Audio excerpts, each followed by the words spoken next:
Man, I look like butter. I sound like butter. Everything around me tastes buttery. Why? Because I attract bread. I told you the brand is immaculate. Be like butter. It's your boy, Mr. Talk to Me Nice. Don't talk to me at all, Mr. You know the face, you know the name. Mr. Be Like Butter himself. It's your boy, Cleus Real Talk. You are tuned into the world's greatest podcast. I don't just say this because it sounds cool and when I put it on a shirt, it's going to look lit. I really honestly believe it. And, you're tuned in to Talk Ain't Cheap. I have a friend with me. This is something I think also has been long overdue just because when I say I want to do something, I really do it. And very special young lady, knew her for mad years. Like, I'm back in this Staten Island sphere, so I'm really connecting with a lot of people I've known for a long time. And it's weird because it's like, you would think as you get older, like, people are like super different.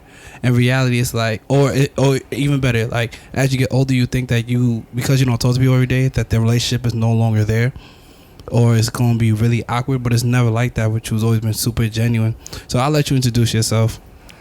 Hey, you guys. This is your girl Kiskadee Beauty, or some people know me as Erin. As Cletus said, we definitely knew each other, junior high school. Yep. And it's been years we haven't seen each other.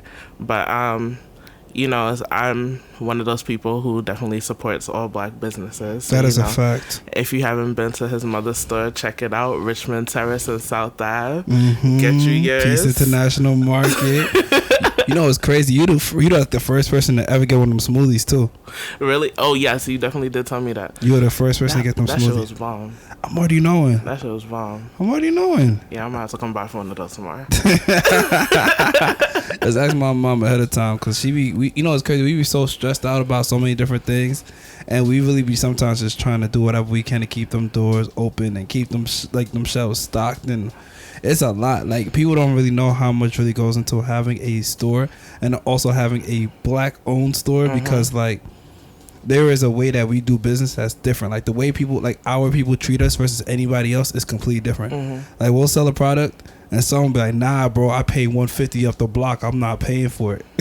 Like, they the reason why the store even had the product, or they're the reason that if they weren't there, that product wouldn't get sold elsewhere, or like, their price should reign supreme, not understanding what really goes into like having a black owned business. So it's sort of crazy, like, the type of shit niggas go through on a day to day with their own people. Yo, I be getting it sometimes when niggas be getting mad, bro. I believe it because people are ignorant. People feel entitled. People don't understand the work that goes into keeping those type of businesses alive. And it's like, you can't expect a handout and expect everyone else to eat. Like, you feel me? Like, how many more, let me pay you tomorrow's do you really expect to get before I'm like, nah, you're good? Like, you're straight. If I'm paying $1.50 at the store up the block, guess what? I want to come and pay $2 here because you're my people. They're not. I'm going to come in, I'm going to get my dollar wherever I know it's going to be put back into my community. And that's facts. Because one thing I will honestly say, especially like with us, we really do support our own. Like, we won't buy food out from other people's communities if we really, really don't want that specific food, you know. For the most part, like, all the bread that we make, really 110% goes back into ours. We empower our people. Like, I think that's a fact. Anybody who comes into the store, they already feel the energy. They see, like, I had people come into the store and be like, yo, this is the cleanest store in the entire harbor. It's so funny that you said that, because actually I was talking to Maya the other day, and we were just talking about, the different stores that we, as the black community, give our dollar to, who don't give back to us. For example, Chinese restaurants. You can go to a Chinese restaurant out here in the harbor. It is the dirtiest, most grittiest looking place. But we buy the food because, it's the cheapest thing to eat. And those same Chinese restaurants that are in the black communities will not give their black dollar, will not give $1 back to that black community. But then when you go to those Chinese restaurants that are in New Dorp or, out in Tottenville, all those places, they're all clean. They want to make sure that is presentable for those people. But anything that's in the hood, they behind a bulletproof glass. They don't want to mop their floors. They got the cats walking all up and through there because that's what they think of us. We're animals to them. They're not going to give us the best, cleanliest looking nothing. So, And you know what? That's crazy that you said that, because you know what? You're definitely right. Like, I saw that in China, there's a museum that showed like pictures of like Africans or black people next to animals in a museum. That is their depiction of us. That's what they think of when they see us. Even take it a step further, in Nigeria, there is an issue that they're having, and the issue that they're having is that there's a rising amount of single mothers from Asian men. So a lot of Asian men, because of like work or whatever reason that they're in Nigeria, which is basically for work and innovation, like Nigeria is trading away like so much of their resources just for like being able to like develop faster and stuff like that. So they have a lot of Asians in Africa, point blank period, and they're getting these women pregnant and then leaving them back home and being little. All these women have nobody, no kids, no resources, no money, nothing. Really? Yeah. Oh wow! It's on my Facebook. It's a video. I'm gonna put the link underneath this pod whenever I put it out. But yeah, bro, like I just don't understand why us as a people, like I understand like all the traumas that we go through, but it's like why us as a people just don't appreciate what we bring to the table. Like if it's not ours or our like something that has to do with us, we don't value it as much unless somebody else brings it and put it to it. Like I could give you $1 and someone else could give you $1, but their dollar means more to you than my dollar. It's a mental condition, and like basically it's the black community that's been brainwashed. Like I mean, from young, I mean not until recent years I would say have I feel like the majority of black people been so empowered to be black, you know? I feel like for the majority of years, the main picture that you see portrayed of a black person is poor, dirty, broke, you know, stupid. It's just so much where all that's been put in front of us is blacks are not good, you know, and we think, oh, if I see a black man, I see a white man, automatically you're gonna think that white man has more money, and you're gonna think that white man could get you more places than a black man can. Little do you know that black man is the CEO of the company that this white man is a manager for. Like, you know, it's all a system, or I guess a circle, a chain that we kind of have to break as a people. Like, we really have to stop and listen to each other. Like, we carry so many gems, and it, just like you said in the conversations that we have, cause talk ain't cheap. And you know, like, we don't take the time out to actually listen to what each other has to say.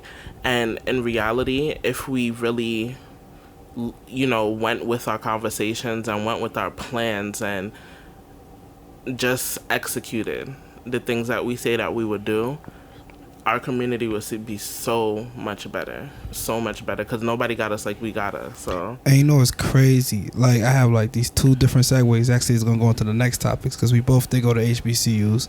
I went to Grambling State University, you know, where everybody is somebody, and you went to Bethune-Cookman, right? Yes, Bethune-Cookman University in Florida. And I saw a video of some black men who are obviously football players at the Mizzou. And they were imitating like HBCU marching bands, like in the locker room, and like, you know, in the comment sections, bro, like the comment sections be the craziest shit. That's really where I go. Like, I see people do stuff and I go straight to comment sections, especially just to see who's thinking like you. Man, what? Not even just that. Like, yo, Staten Island Advance, bro. Those comment sections on black people. Oh yes. My Jesus, I didn't bro. know that's what you were talking about. I was like, yo, I didn't even know. Like, I'm looking around like, yo, these are the people that we're around 24/7. These are the people that surround us. And it's crazy when you see that this is how they really think of us.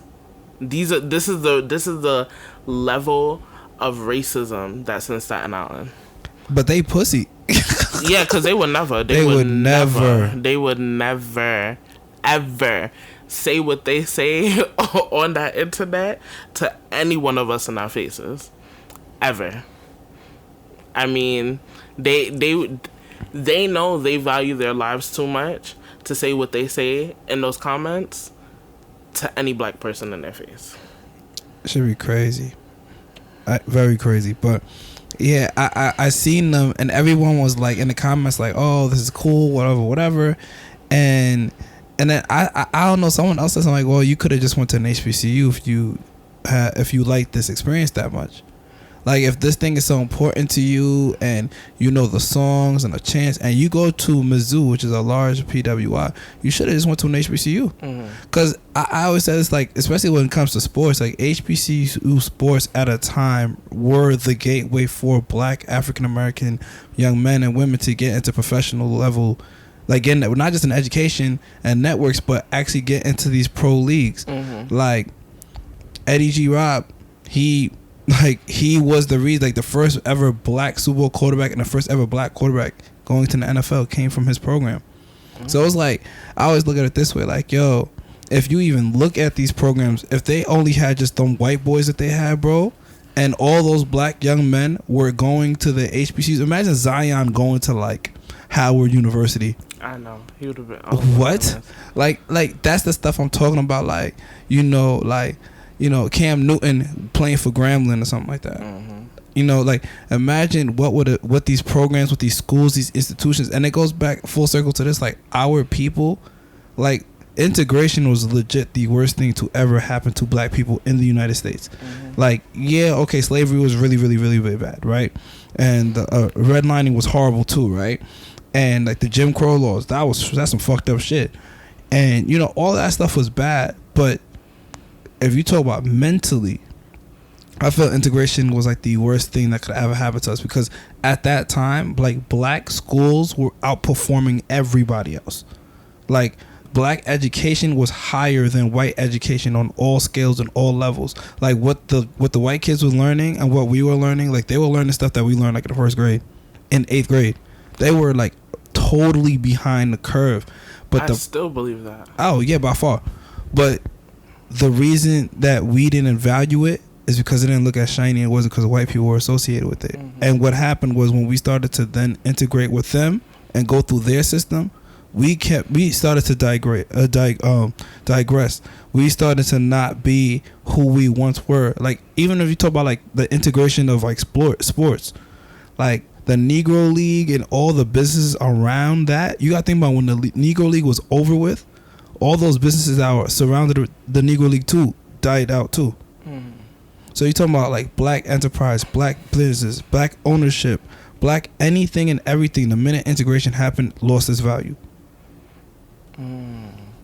Which, I mean, and it's crazy that you say that, because I never really took the time to think about it, but it's kind of common sense. Like, if the Negro League stops losing the money, we know that these regular pro leagues aren't gonna give their dollar to the black business, so obviously they're gonna die out with it. And it's just it's sad that we gave up our I guess our sense of freedom or our uniqueness with our Negro Leagues, and just even with our HBCUs, honestly, and giving it that individuality and going into integration and losing what we had to ourselves. I mean, I don't want to say we lost ourselves with integration, because we also gained. We gained way more than we lost. But I do feel like with integration, that kind of took, I guess, the value out of, black independence. Yes, and culture. Like, I feel like we just gave ourselves to the I guess, to the white man. Like, you know, just even with our beauty, with our looks, like, you know, everything was, let me try to be like them so I could fit in just a little bit more. Let me perm my hair so I could look a little bit more like the white woman. Let me cut my fro so when I go to work with these white men, I could, you know, seem somewhat the same still.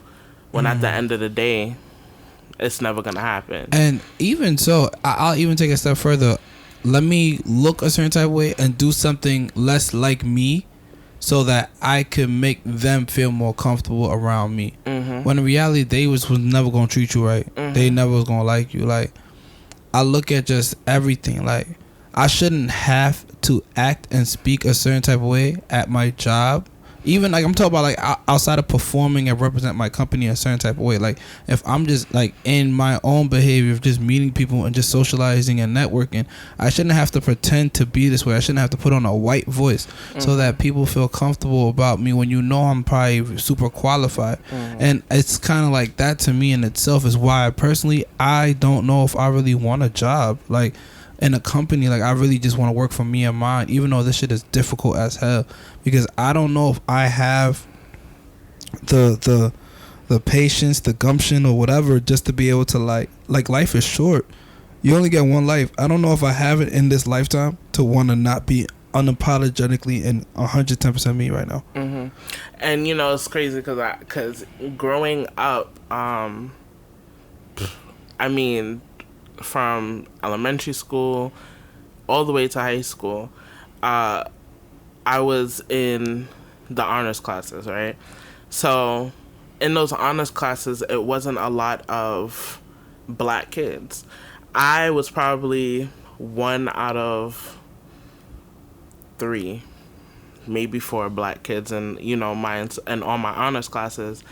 And it would kind of frustrate me because, you know, when those kids wanted to be your friend, I couldn't be the friend to them that I was to, you know, my friends, let's say, that live down the block from me, you know, because they only know the you that's in school, which I guess kind of shaped me for the work world, because, again, they only know you at work. They don't know you at home. They don't know where you live. They don't know the things you live around. Like, you know, the very first time I brought my white friend to my neighborhood, right here, she we took the 46, you know, walked over that bridge. Yo. And as soon as we walked over the bridge, she probably wanted to turn her ass around right then and there. We hit the corner of Arlington Place and South Ave, and I felt like a mom instantly, because I'm like, all right, I know that she's not from here. She's white as hell. I'm like, I know these niggas at the store is about to fuck with her, like, just to see her feel uncomfortable, like, you know. So I'm like, girl, just stay next to me. I'm like, don't even make eye contact. Like, if they say anything, just do a little giggle and keep walking.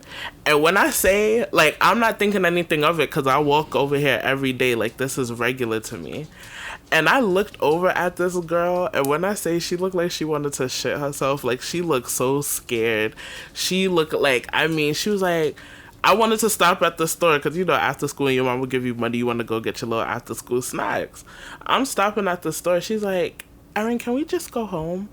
And I'm like, okay. I'm like, they're not going to do anything. She's like, yeah, but, you know, I just don't really feel comfortable.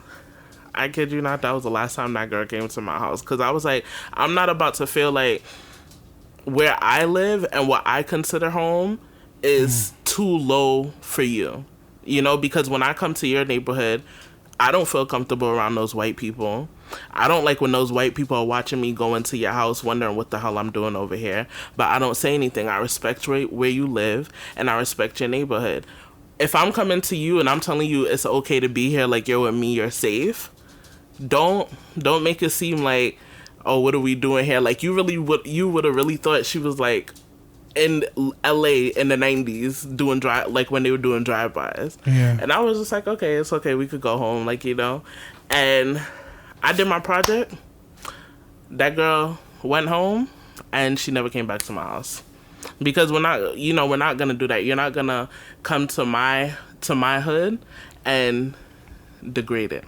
You know what's crazy as hell too?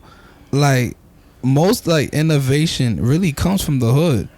Like, it's when people have very to little things and they have to make something out of it. And it's like, it's crazy how people love our culture. They love the things we come up with. They love our innovations. But they don't love the things that we had to do the work to get to it. They hate it. Like, my OG, shout out to Dr. B, he always says, like, everybody wants to be black except in the court of law. Mm-hmm. Like, everybody would like to look back, sound black, rap black, fuck black, everything black, except be black when it's time for them to be black. And I know this is ironic because this wasn't even like what we had planned for this podcast, but it's just, I don't know why. Like, I don't get what it is. Like, me personally, I don't really give a fuck to, like, for white people to like me at this point. Like, I give zero fucks. I don't even care if people don't like me because I'm so used to people who feeling type of way about me and liking me when it's convenient that it just so off-putting to me that energy can't even be near me anymore. But it's just like when it comes to our own people, like, I don't even want to criticize our own people, but it's kind of like I love you enough that I have to correct it. Wow, I can't. It's just like I want us to love us so much and respect that what we are is what we are, and respect the beauty in it, and actually be able to see that, like, yo, a lot of shit that we do that's not beneficial for us is not because only of us, but is meant to really harness. It's really meant to harness you and hold you back. So please, at least try to be better, not just for yourself, but for your people. And I also feel like, as far as when you say, you know, you love us enough now to correct it, I also feel like that plays a big part in our friends that have children, you know, because a lot of us come from damaged households, and, you know, I don't want to say damage as in the physical aspect, but the emotional aspect, you know, like growing up with a single mother, for instance. We don't realize, like, yeah, our mom could hold it down, like, you know she's making sure everything is straight, she's making sure, you know, every birthday is good, every Christmas is good, but we don't realize that's not how it's supposed to be. And we need that balance of two parents, because we need them to be able to balance financially as well as emotionally. And I feel like when a child comes from that, they don't realize that even though they may have that help from the other parent, we don't give our time to our children the way that we need to, and we don't make sure that they grow up in an environment where they know that their blackness is not what's the word I'm looking for? It's not a weakness. It's not a crutch. Exactly. It's not an inferiority. Exactly. We really need to let our children know that their blackness is a strength. Like, we have so much power that we just don't tap into, and we have so much potential in, you know, our words and our voices. Like, I mean, black people in general are just powerful. Our voices are powerful, and we don't use our platform the way that we need to, and we don't educate our children the way that we need to, because then they carry on that generational, I guess, misunderstanding of character for themselves, like, you know.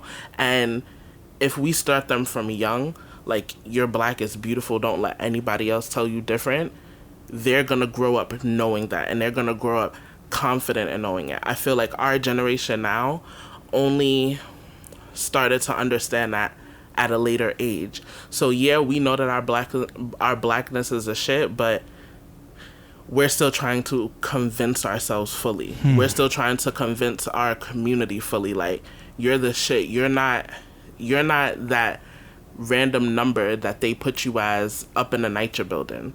Like, you're worth so much more, and you're settling because they're telling you they'll do this for you if you just lay back and don't do nothing. Jesus Christ, you preaching right now, man. Because I'm not gonna lie, I feel bad for our communities, and it's a weird feeling because it's like a bittersweet feeling. It's like, yeah, I feel bad, but at the same time I don't. And it's because our people in these buildings, they will have nowhere to stay soon, because a lot of these project buildings are privately owned, and like what people don't understand is like, yo, if you don't own property in America, or if you don't own a house or something that you could say that's yours, bro, you have nothing. You literally have nothing. And when we have to be more mindful of when our grandparents die. Don't sell grandma's house. Don't sell grandpa's house. That's generational wealth. You can, you know, people are so, oh, I don't have $1,000 a month to pay for this mortgage. That's nothing. That's nothing, and that's property that you're potentially leaving for your grandchildren. Your grandchildren could tear that house down for their children, your great-grands, your great-great-grands. Like, you know, there's so much that we just need to take advantage of that we don't. And that's facts. That's real facts, because like I don't even know where to start with this. This is like one of the first times that's like really like kind of crazy to me, because I look at a lot of people, right? Gentrification, right? What that basically is people moving in because they've seen the depreciation of a community, property, etc., and property in a lower socioeconomic community, and because there's no because it's so cheap, what people are now doing is coming in with lots of money. Say like, yo, I'll buy these houses and I'll sit on it, because eventually, and especially because a lot of these bad communities are in like very prime real estate areas, so they're like, yo, I'll buy this shit after these niggas showing that they don't appreciate none of it, and then after that, I'm gonna turn it into what I think it is, because it's gonna cost me less to do it. Look at all of Brooklyn, South Bronx, Harlem. It's kind of Stapleton, sad. Yes, with the Irby. Yes, those Irby apartments. I mean, I went back there and I was like, what? I went in the buildings one time actually, and I felt like I was in Manhattan. And my question is like, okay, yeah, this is beautiful that you're doing this. You creating generational wealth for your family and all that, and I respect like the development of it. But it's like, yo, if y'all had this money and resources all this time, why couldn't you have just created Stapleton and make Stapleton Irby for the people who live there? Like, that's what I never understood. It's like, okay, yeah, you got all this money, you could create this, now you're attracting all this kind of people that traditionally wouldn't even care to be in that area, but why not create that same reality for the people in those communities who grew up in these, whose mothers and fathers and grandparents grew up in these communities? That, I mean, people are paying what, like $3,000 a month just for a studio in those buildings. Yeah, it's like $1,900, and then like bigger ones, and you're bugging. You're like, that's crazy. That is crazy for a place where you would have been scared to come to 5 years ago before these buildings were even built. That's facts. McDonald's on Bay Street was never a place you wanted to be at. I mean, now they're making it where, let me build these buildings, let me make them top notch, let me get a couple of white people in here, let me put an Edgar's in the back so they could feel it's a place where them and their kids could come. And then more people want to move out here. We could get more money to build more buildings. We could take up this whole strip, because eventually that whole back strip is going to be taken up. Facts. That whole back strip is about to be taken out. And they're going to make it seem as though that's the safest place for them to be, away from all the other Negroes. And they going to run up them property taxes. Yeah. And they going to run up all them prices, so people going to be buying up them houses, saying like, yo, I'll give you $100,000. I know you hate New York and you've been just making it on by anyway, so here, take $100,000. You know what? I'll double it. Take this $200,000. Move to Atlanta. You know you're going to flourish. Or move to anywhere in the South. Go back to Mississippi where your ancestors are from. See, you know, you can make that money shake out there. And we going to run it up in the financial district of the world. And it's sad. It's so sad, because literally it's like putting a piece of meat in front of a hungry lion's face. They're dangling this money in front of our faces, telling us, keep going, just go, you don't want to be here no more, so that we can miss out on the opportunity they know is coming to them if they take over our property. Like, we're so money hungry, we really don't even notice the stupid decisions that we're making financially for when it comes to these generations, for the Barclays Center. Yeah, that one hurt. That was crazy. The Barclays Center. There was one man who would not sell his house out. He would not sell his house. He refused to.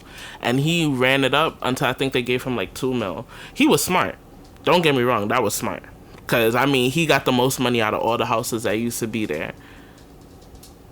But now what if everybody didn't sell out? And the property would have raised. Everybody could have had a piece of that pie. Facts. Even I'll take a step further, right? The Empire Outlet's right next to St. George. Mm-hmm. I don't know who the fuck thought about that shit, but that's some shit. That's some shit right there. I respect it. I mean, I respect it. I do. It's smart what they did from a business standpoint. That shit was smart. That shit was very smart. You put it right at the ferry. All the little tourists come right over the ferry, see the outlets, get right the fuck back on, go back to where they came from. It was smart in that aspect. Now, it's all about how it does, because just like when Amazon opened, everybody and their mother worked at Amazon. You still do. You're not even lying. But now, if all these people go and work at the Empire Outlets, who's to say those Empire Outlets are going to be up for long? I just think all of this is a lot bigger than what we see, and a lot of people not really seeing the end game. Yeah. The end game is to make this place as anti-black as possible. And how do you do that? Raise the toll. So niggas who really want to come see you. So, like, you know how hard it is for people's families to come visit them from Brooklyn and Queens and Jersey? Like, people don't want to come out, pay $19 to come see nobody. I have lived out here for, 17, 18 years. My family still refuses to come over the bridge because of how much it costs. That's crazy. You don't have to pay this much to get into all the other boroughs. We have the most expensive toll in the nation. I believe it. I believe it. For one of the shortest bridges. Yeah. $19. For one of the shortest bridges. I think... forget it. That's just crazy. Then you also got to think about it, right? You have all your political figures in all of your communities. Well, let's take it even a step before that. You segregate the island, right? So all the nicest properties are on the one side of the island, and all the decent properties that have actually the most potential on the other side. And what tends to happen is a lot of people don't understand, like, the sewage on the other side of the island are horrible. And on top of that, like, a lot of black families used to live on the South Shore first, but they basically pushed them out. When they saw that all these people were living in those areas, they pushed them all out and said, nah, like, they got these nice ass properties for what? Now we buying them up. They gonna move all like, you gotta think about it. Why is everybody on that side of the island? Like, people don't know what the hell goes on past Oakwood. After Newark, people don't know what goes on over there. And originally there was a lot of black families over there, and they moved them all over to now we're on the edge, on the cusp, on the North Shore, really on the cusp, but really along the terrace. All the black families are really along the terrace. They're all from Arlington. Take the terrace all the way down towards St. George, all the way to Stapleton Park Hill. That's true. Like, you're really not seeing any of the black people anywhere else for the most part. That's true. But the thing is that, you know what? We are actually in low-key the best position too, because name a place by the water that's cheap anywhere you go. Nowhere. But we don't have the educational knowledge to understand that. Like, we've given up. Like, I'm like, right now I'm blessed to have a mother who's the way she is, because being on that corner of South and Richmond Terrace is a staple that she can't move. Anytime someone need to find her, there's only two places you gotta go around: Richmond Terrace and the corner of South.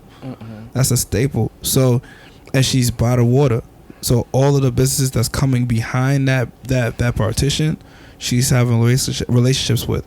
But what really sad to me is, like, you go a couple blocks down, you go to where the old post office used to be on the terrace, right by Super Shop. The pink building now. That's a Chinese person retirement home. You know, I've been trying to figure out what that was for the longest. That's a Chinese person retirement home. Now, also, if you haven't noticed, a lot of the properties in the harbor are everyone's for sale. Everything's foreclosure. Everything's get money now. You know who's behind all that stuff, right? Chinese people. Chinese people have bought up majority of all the properties around Mariners Harbor. Then, if you take it a step further, on Forest, they're building mad stuff on outside, like by like the Home Depot and stuff like that. That's why there's mad random animals over here, because they're knocking down all that wildlife areas. Yes, the one right next to the car wash. Yep, and the gas station. They're knocking all that down. So they're putting an Asian food market over there. Oh, the one that used to be on South. They're putting an Asian food market over there. They're putting a Popeyes and Burger King. They're putting a BJ's. They're putting mad little shops around there. Like, it's clipped for this area, and guess who owns all of it? Asian people. Wow. And this is one thing I've learned also. Like, niggas don't know how to play the long game at all. At all. That's what I said. They want a quick dollar. Everybody wants fast money, bro. And that shit leave as fast as it comes. Like, these motherfuckers plan this shit. This is not something you just come up overnight. Like, yo, we're gonna go to this area. We're gonna buy all these properties. We're gonna buy this shit because it's been closed like that. The post office been closed for over at least 15 years now. Oh yeah, that post office been not 15. Like, it had to be at least. Oh, it has to be over 10 years. Maybe 10. All right, so let's say 10 years, right? Okay. So you mean to tell me somebody bought that property, sat on it? I was about to say yeah, cause plus that building's been painted for a long time with no words on it, and them words just got thrown out. Yeah, think about it. The liquor store on South now owned by a Chinese guy now. Yeah, the liquor store on South Ave owned by a Chinese guy. An Arlington place? Yeah, owned by a Chinese person. Wow. Okay, now let me tell y'all something. In my country, which is Guyana, we call something called susuing, right? So basically, what susuing is everybody eats. Okay, so say it's you and 2 or 3 your closest friends, like people you trust with your lives. Okay, now everybody takes a certain amount of money. They all put it in a pot. This is what the Asian people do. They all put it in the pot. Now, Cletus opens his business first. He gets his business booming. He makes sure he's making a consistent profit. And he'll put that money back into the pot. So now I could open my business up. I get my business booming. You know, I get a consistent, income coming in. Then I put that money back in the pot. Now Stacy is gonna go and she's gonna open her business, and when her shit gets booming, she's gonna put that money back in the pot for our last friend to go open up his business, and he could put it back in the pot. Now we all split it. We all get what we put into the pot, and we all have our businesses booming. That's how they do it. That goes back to us not knowing how to play the long game, because we're so greedy. We're so greedy when it comes to the quick dollar. Like I said, like we're so quick to screw people over and not stay true to our word, that things like that don't work nowadays, because people just want for them. They don't want for their friends and for their family. Like, if we were more focused on actually building each other, it would be crazy. It would be crazy. I think also we're so used to just surviving that we don't know what it feels like to actually just enjoy something, like just living, like enjoying life, like actually experiencing life for a long period of time and enjoying it. I think a lot of us, like Staten Island especially, what I've noticed with our sisters and our queens out here is that they'll go on vacations, they'll go to the most expensive parties and just be there for that moment, and then after that they go back into this hard ass 9-to-5 ass life. And I'll say, and I mean that's everybody too, but when it comes to our queens, that they'll go out, they'll flex on the gram like they're the baddest, littest, whatever, and then come right back to suffering like crazy. And I'm just in my head, I'll be like, yo, like, for what? Y'all lit for this little moment, but outside of this moment, then you come back to this struggle, and it's like, yo, y'all could live like this every day.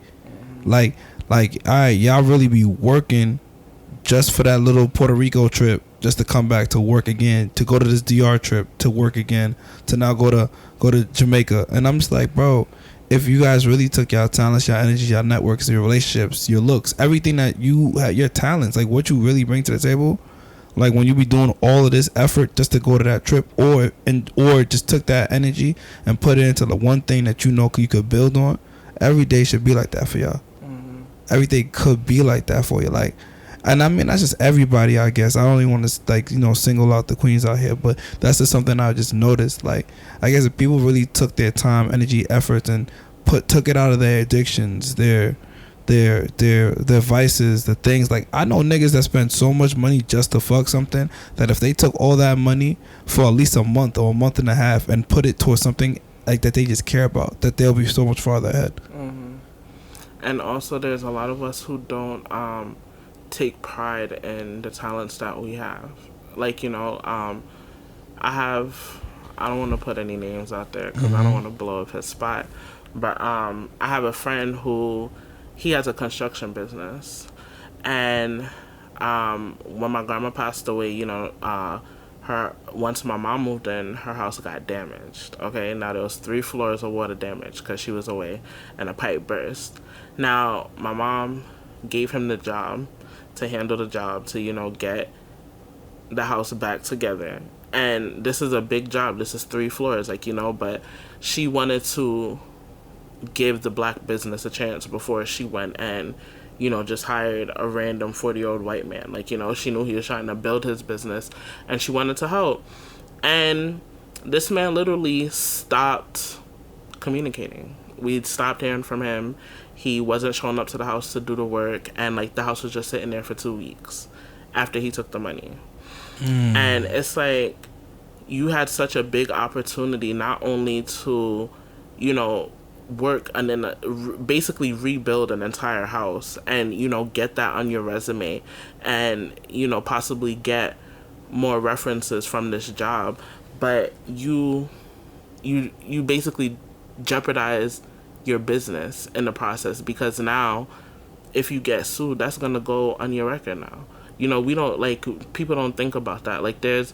There's certain things when you sign contracts and you give people your word. Basically, you have to stick through with that, because time is money. While you're wasting people's time, you're wasting people's money. And I mean, people get killed off of $10. You're playing with your life at that point. It's so much that we don't take the time to totally process that, how far we can go with the opportunities we're given, and not to take them for granted. You know what? You're right, because there's a lot of layers to that. So, for example, my mom has a very good heart, and that's my issue, and that's something that sometimes gets me in bad spaces, because my mom is such a nice woman that people take a lot of advantage of it. Every person that we've ever, my mom has a house and we rent out, we have tenants. Every tenant that ever did us dirty, guess where they're from? They black. They black. Every person has ever taken advantage of my mother was a black person or an African person. Wasn't a white person. Wasn't a Jewish person. Anybody who ever did me dirty was not the random white person. Wasn't the random Asian person. It was my own people. It's like, when I say, even we have a situation going on that we can't even speak about. They are doing, and like you said, they had an opportunity to take their family out of poverty. They had an opportunity to have a good place for their family to build and start off. And niggas got a fucking egg. Even doing business with people, actually doing having a store and doing good quality business. People just take that for granted. Just take it for granted. And it's even me, I'll take it I had a job, and I'll even put on me I had a job. I guess it's a good opportunity for some people, but to me, I didn't feel it was good enough opportunity. I was getting paid well, but I didn't think at the cost of what I was giving up that it was worth it. You knew your worth. And it's I feel our people just don't. They don't know the worth of the work that goes into the things that they see and they enjoying. They don't understand what it really looks like. I don't know what it is, but people really just don't understand the value of how things come about. They think this process and shit just happens. Yeah, overnight. One day I was sleeping, the next day I woke up I'm gonna have my own store. I have my own house. Stock it. I'm gonna rent out my whole house. Yeah, that's it. Just tomorrow is gonna be done, and that's not it. Again, it's the long game. It's planning. It's taking the time out. We are so quick. We're so quick. We're so fast. We're so fast to make decisions. We're so fast to make sure the next thing we do we could post it so that more people could see what we're doing, when in reality that's not how it should be. You know, we shouldn't be looking for approval from anyone. If we know what we need to do to get where we want to be, that should be something that, you know, we keep to ourselves, and something that, you know, we manifest ourselves, because not everyone is rooting for you. Not everyone is. So more people are praying for your downfall than they are praying for your upbringing, if that makes sense. To your successes, of course. Yeah. And it's like, I just really pray that our people could love, like I said, love us and believe in us enough that we could just do quality shit without us having to worry about anything. But yeah, it's just, all that shit is fucking foul. But speaking of, you know, you said something about like beauty and stuff like that. You have your beauty channel, and so that's something that you say you really value a lot. And you made a statement when I spoke to you about a couple weeks ago about, like, you know, you was going through some things, and then it forced you to stop doing your beauty channel. And that just kind of made me ask mad questions. Mad red flags came up because, like, you know, you find joy in that. You know, that's where you flourish. So what was going on, and what happened? Like, why? If you don't mind me asking. Okay. So basically, I felt like I wasn't in the mental space to continue making videos, even though it's something that made me happy. It was something that made me feel, I guess, accomplished in that moment. It wasn't something that I could put my focus into, and that's just because, you know, I was going through stuff with my family. I was going through a breakup, and I felt like if I were to get behind the camera at that time, it just wouldn't be me. It was gonna be something fake. It was gonna be someone fake. And I feel like when I connect with people, and when, you know, I'm putting myself out there, I just want to be as authentic as possible.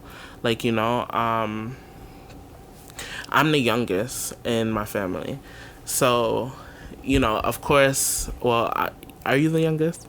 I am. Okay. I am. It's only me and my sister, so yeah. Yeah, same with me. It's me and my older sister. So with being the youngest, a lot of times it comes with feeling as though you have to fill the footsteps of your sibling. And you know, it was overwhelming at a point, because I smoke, and my sister doesn't. And, you know, my sister's 5 years older than me, so a lot of times she gives off that mother type of vibe rather than a sister type of vibe. So at a point, I felt like I was being, I guess, looked down upon, or I felt as though I was basically, yeah, like I felt like the black sheep of the family, if that makes sense, because I'm more of a carefree type of person. Like, I go with the vibe. I do what makes me happy. Like, you know, just like you said, I don't like doing things that don't satisfy me. I don't like being in a place that doesn't make me, you know, happy, or where I don't feel welcomed. If I'm not feeling it, I'm not feeling it, and I'm gonna leave. I'm gonna dip. I'm not gonna go back there, like, you know. And I grew up very family oriented, so to be going what I was going through at that time with my mom and my sister, and not being able to connect with them the way that I used to, it kind of mentally fucked with me. Like, I'm used to seeing these people every day. I'm used to constantly talking to them, like, you know, and I couldn't see them. And it's not that I couldn't see them, but I didn't feel comfortable seeing them. Like, you know, I didn't feel comfortable going somewhere, and just felt, I don't know, I just kind of felt like I didn't belong there. And it took me taking time to myself, and me having this personal sense of realization, like, you know, they're not looking down on me, and they're not shitting on me. Like, you know, they're my family, and they're always gonna want what's best for me. They're not gonna always, you know, agree with my decisions, but it's going to be a point in time where I have to take off that, I guess, that hat that I wear as the baby of the family. And I'm just the youngest of the family now. And, you know, I've learned to, I guess, handle them in a sense of, you know, now I need to speak up. I need to let you know, when you do this, I don't like it. I don't like, you know, when you speak to me a certain way. And because I'm not confrontational, that's something that I used to, I guess, struggle with. But now that I'm getting older, I'm still not a confrontational person, but now I'm more outspoken and I'm more true to my feelings. Like, I don't like to disguise how I'm feeling to make someone else feel better, because over and over again I just felt like we said earlier, like, for me, I'm a very nice person, so I felt like my niceness was starting to be taken for granted, and I couldn't deal with that anymore, because it started to make me look at myself differently. Like, it started to make me feel as though I needed to be meaner just for people to understand me. And if that's not a person that I am, that's not something that I want to have to do. Like, you know, I just rather let people know from jump, I don't like when you do this, I don't like when you do this. I'ma still be me, but if I see you continue to not, or if I see you continue to do what, you know, I told you bothers me, then I just know that you're not worthy of the person that I am. That's real shit. Nah, that's some real shit right there. That's rough. Yeah. So, I mean, that kind of, like, I guess, played a part in both my personal life and my relationship, which is why I think it all just hit me too much at once. Time, yeah. Yeah. And it was just too much. I felt like that's what really made me start questioning me. Because I'm like, am I just, like, too nice? Like, do I really just have to be an asshole to people for me to, you know, be able to be treated the way that I want to? But that's not the case. Like, you know, it's crazy as hell. I said something, cause I'm in a group chat right now with a bunch of entertainment dudes from, like, Buffalo. So we have this thing called, like, the Avengers or the Rough Buff Collective, whatever you know, I came up with the Rough Buff Collective. That was my name. I thought that was really, like, a good way to brand what we are.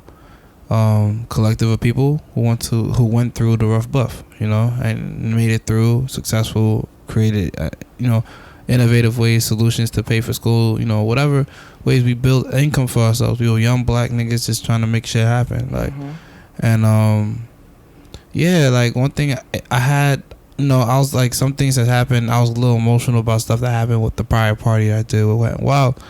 And I was just like, yo, honestly, and I'm in my mind, I'm thinking for them. Like, I'm trying to be the nice nigga and trying to do stuff to, you know, benefit them too. I'm like, yo, let me step out, let me host it, and, like, yo, this is how it has to go. Like, I need this, that, the third. I'll give you some options, because I've thought about it so much that these are the only ways that this would work for everybody.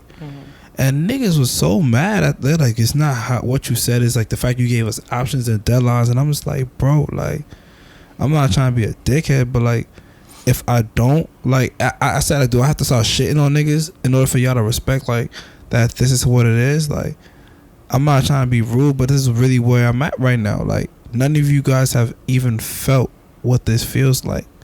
So it was like I had to take a step back to myself, because even they were saying, like, bro, why do you feel the need to say you have to shit on niggas or all that? And I'm like, maybe, like, sometimes that's what I have to do in order for niggas to really respect what I'm on. Because it's like, yo, when you nice to people, they just don't give a fuck. It's like they don't listen until you stop. Like, it's like, if I say excuse me, you don't listen. Excuse me, you still don't listen. Excuse me. And now you gotta fucking move. Now you got an attitude. But it's like, if I didn't say excuse me, like it's not like I didn't say excuse me 100 times. You didn't want to listen to me when I spoke respectfully, so now I have to get disrespectful so that you could start understanding what I'm saying.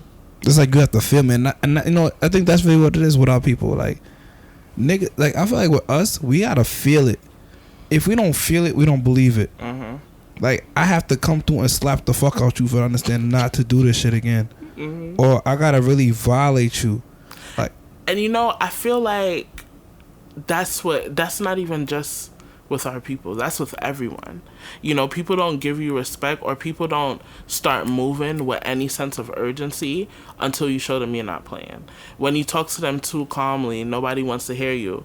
But once you ask for a manager and you start yelling and cursing, now you're ma'am. Oh, ma'am, it's okay. Just please calm down. No, now I'm not going to calm down. You didn't want to listen to me when I was being nice and calm. Now you're going to hear me when I get loud. but then doesn't that also cause some kind of conflict in your life too, though? It's like now every time you got a certain association with you, or you know, it's an issue all the time, and it's like now it's like you never can win with motherfuckers. Like I've learned that so much. You could, because it's when they love you, they love you. When they hate you, they hate you. It's just like, all right, at this point, like my mama right now could be like everyone love my mama right now, right? But let my mom say no, you can't get your little credit. Let my mother say like, oh, we gotta raise prices because they raised the prices on X, Y, and Z. Or let my mother say like, oh, you know, like this is how the store has to go now because this is what's gonna have its longevity. Let somebody else come on that block with cheaper prices. I promise you, these motherfuckers will leave tomorrow. And it's just like, and I get it, but it's like, I don't know, man. Everyone's so fucking fickle right now to me. Relationships, family, like business partners, people who quote unquote support me. Everything's so fucking fickle these days. I don't even know how to feel. I mean, I feel like for life, people are gonna be this way. It's just understand. Not everybody is for you. Not everybody is for you. Not every situation is for you. Not every business opportunity is for you. You know, like 90% of the time, people who come to you with something, it's not meant for you. You know, I feel like a lot of times it's also God testing us to see if we're ready for the next door that's about to open. Like, you know, like one of my grandma's favorite sayings was, every disappointment happens for the best. So we could be going through something and it's probably the most fucked up thing we went through. But while we're learning that lesson, we don't even realize it's shaping us for the next chapter in our lives. That's real. And it's, in that moment, it may seem like it's the worst thing to happen. It may seem like the world is ending.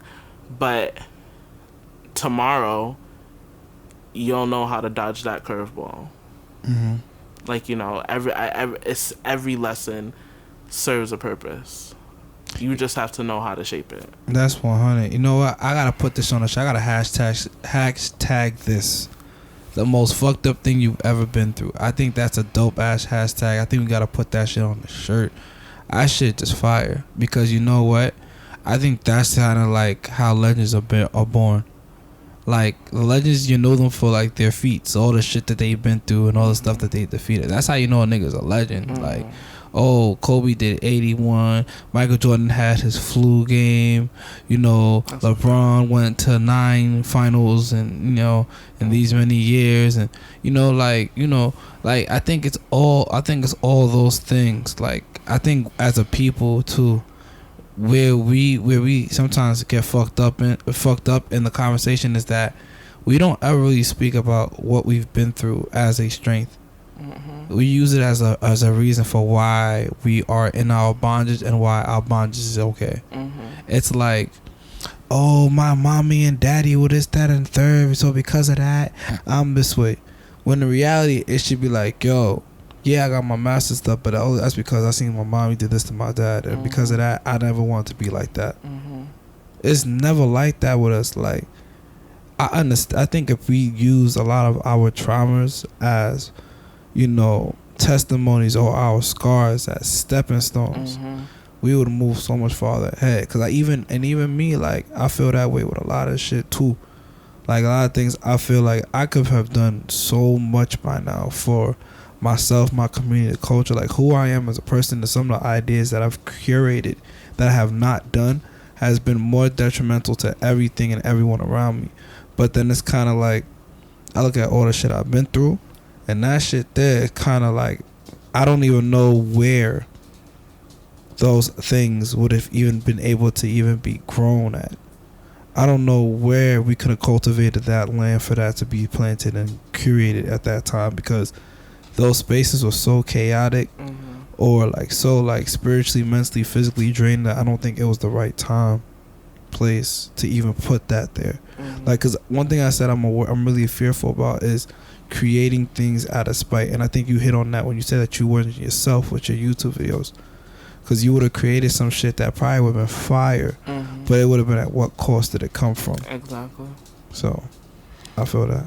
Yeah, that's actually like really crazy that you said that, because in the heat of the moment, you know, everybody is focused on how can I get one up? How can I get one up on this person? How can I get one up on this situation? How can I get one up on this job? Like, just to show them that I'm better, or you know, I'm more worthy than what they think.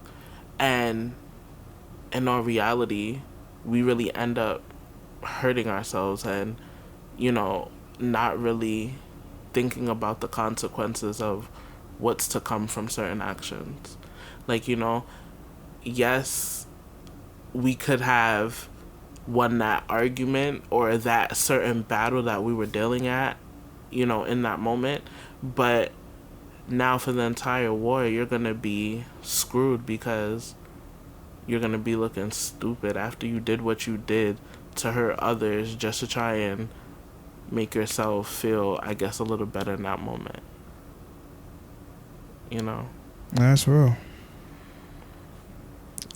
I just hope and pray that whoever listens to this, and I know that somebody that's probably going to be listening to this that actually could take a lot from this, whatever you're going through, create out of love and not hate. Like, learn to love people through the bullshit, but also learn to love them enough to let this go, but not let it go without learning from it. Like, I feel like a person is really a fool, or a person doesn't, like, hasn't learned if they couldn't be able to do this and go through it and make sure the same result wouldn't happen again if you went through the same exact thing. Like, there's a lot of things I'm learning. Like, Wet and Wild to me hurt me. Like, a lot of niggas, I say it, a lot of people don't get it. It really hurt me. Not happening the way it was supposed to, the third one, because, but if it was to happen again, it would never happen like that.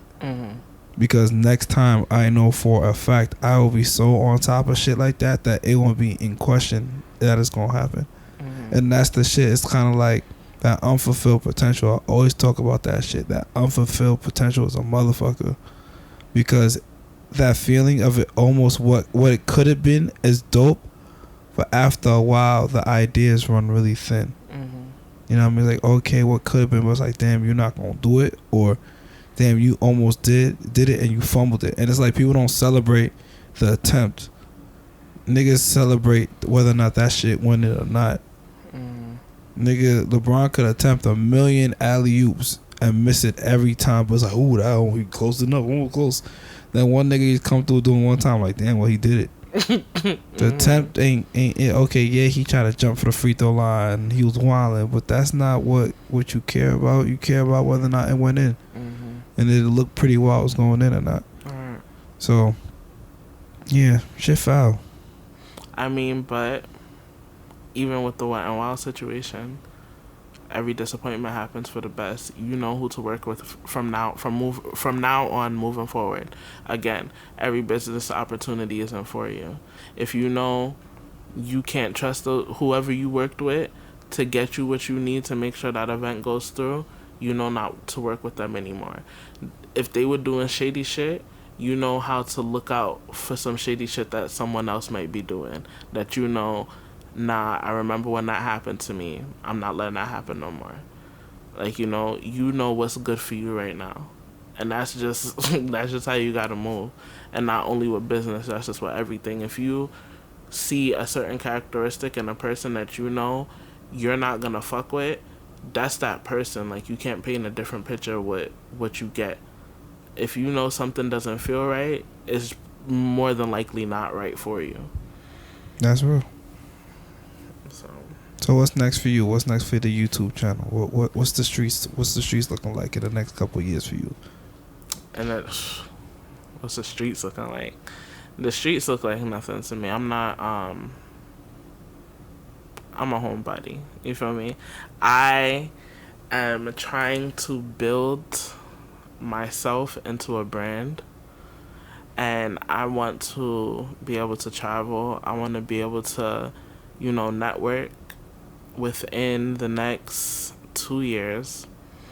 I want to have my associates. I want to get back into school. I want to have my associates, and I want to be out to California. And I want to start branching my brand out there. Why Cali? So I kind of already started networking out there. I have some cousins in the industry, and I started going out with them, and I was able to do a friend's makeup. She's actually gonna be in a movie, so shout out to you, Raven. And I was able to do her makeup and stuff like that, and my cousin was like, when I start going to when she starts going to different auditions and has different castings, she wants me to be able to help her do her makeup for stuff like that. So I want to start where I already started planting seeds. That's somewhere I planted my seeds at. Mm-hmm. Now within the next 2 years, I want to go back and start watering it so it could start branching, and I just want to be able to branch out and get my name known. And if you don't know, search my YouTube up. It's Kiskadee Beauty, and my Instagram is e.nic. E-Nice. E-Nick. N-I-C. Yeah. Oh, okay, all right. I felt that there. All right. Well, cool. I respect it. Planting seeds. I just think you just gotta that's one thing I'll say, we gotta do this better. We gotta, the follow-up. I am like the worst at the follow-up. Oh my God, it's bad. I just don't, it's not even like I don't be caring or respecting it. It's just, it's just, I be in my own world, like, sometimes, like, after you meet somebody, like, I don't be like, for me especially, like, somebody came into my store, my bro Lionel, shout out to my nigga Lionel from Wagner, bro. He pulled up to the store today. Niggas do this all the time too. Sidebar. They'll come into the store, look for what they look up, and I'm like, yo, what's up, bro? You need help with anything? Nah, I'm good. Yo, clear this. I was like, yo, what's up? How you doing? Like, what's up? Like, and it's just like, yo, like, he was like, yo, you're the king of connecting people. You know everybody, the king of networking. Like, you always been that guy. And I'm just sitting here like, yo, I never even thought about it like that. Like, I know these people, but I don't even know what to ask them. Like, I don't like to even go in hitting people up because I don't even want it to feel like I need something from somebody. Mm-hmm. Like, that networking. So, and you talk about seeds, like, mad people. I didn't even know that. I didn't even know. And what's crazy, I always say it's not about, who you know, it's about who knows you. Mm-hmm. I didn't know niggas knew who the fuck I was. Let me tell y'all something. If y'all knew Cletus for any amount of time, y'all know Cletus was known as the boy with the bow ties, okay? That's a fact. And it's crazy that something so small and so minor could be your branding piece. That's true. And that is how people always knew who someone was talking about. Like, oh yeah, my friend Cletus, who? The nigga with the bow ties. Yes, okay, I know who you talking about. Yo, that's crazy. And it's crazy? Looking back at it now, that was the real reason I wore my bow ties. And I don't know if a lot of people know this, because I didn't like when I used to get on the bus and I didn't have my merch card and people would treat me a certain type of way. It started as insignificant as that.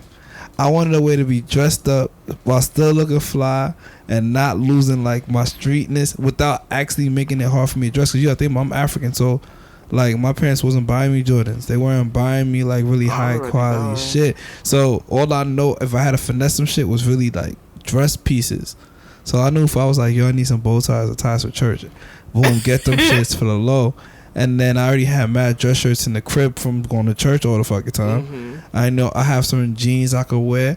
And at that time, the only thing I really need to spend money on at that point is just sneakers. So if I'm just like, yo, I just need X, Y, I know I have this much money to spend for school, and I just put that towards my kicks, I can now be in a conversation with the sneakers. So I didn't like how niggas used to look at us when we used to go on a bus and then have a Metro card. Not because niggas didn't want to pay the fare. It's just like people just don't see the reason to have to pay for everything else, but to just get from point A, like $275 to go one direction. Like, they don't care if you go on one stop. Niggas not even making that. Like, you gotta think about it. But just your commute alone is an hour of work that you put on. Like, an hour of work at that time, we was only making like $7.50 an hour. Oh, I always used to try and figure out why we couldn't get paid from point A to point B when we taking the extra hour out of our day to get there. Never mind the hour that we had to wake up earlier just to make sure we could get there on time. It's crazy. It's crazy. New York in general is crazy with everything they charge you for. It's a constant mindfuck. Yes. And you gotta pay for it too. And honestly, like, you lose out most of your day if you don't have a car. You lose out a majority of your day just by trying to travel places. Like, especially living on Staten Island, because all you have is a bus. Yeah, and the buses don't even be running on time, bro. Did you know bus drivers get paid more when they're late? Yeah, my mom's a bus driver. That to me is crazy as hell. Like how the fuck you run late? That's why you think they be driving so slow all on the terrace and everything. I don't know. Them niggas fucked up. Because they don't care. They don't care. They getting paid their bread. That shit crazy. Man. Alright, well, is there anything else you want to talk about? No, I'm good. Good podcast? It wasn't a waste of your time? Not at all. This was very enjoyable and enlightening. Alright, cool. Well, you know the face, you know the name, man. It's your boy Butter, man. Make sure y'all follow the brand. Be Like Butter, Humble Fits, Wet and Wild series, Intimacy, fucking Peace International Market. I don't know. We got so many fucking brands, man. Just watch out, man. Double L coming soon, man. When you hear that, I don't even know what today is. It's like July, like 22nd, 2019. Double L. I'm telling you, give me a year. Just give me a year. Y'all gonna see some heat that's gonna come to the island. Niggas gotta respect it. They gotta respect that. Double L gonna be the place to fucking be. I'm telling y'all. So, thank you guys for tuning in. I hope you guys enjoyed yourself on this podcast. Make sure y'all support everything that we got going on. All the events, all the vibes, all that. And remember, yeah, you tuned in to Talk Ain't Cheap, and it's usually not that deep. It's a vibe.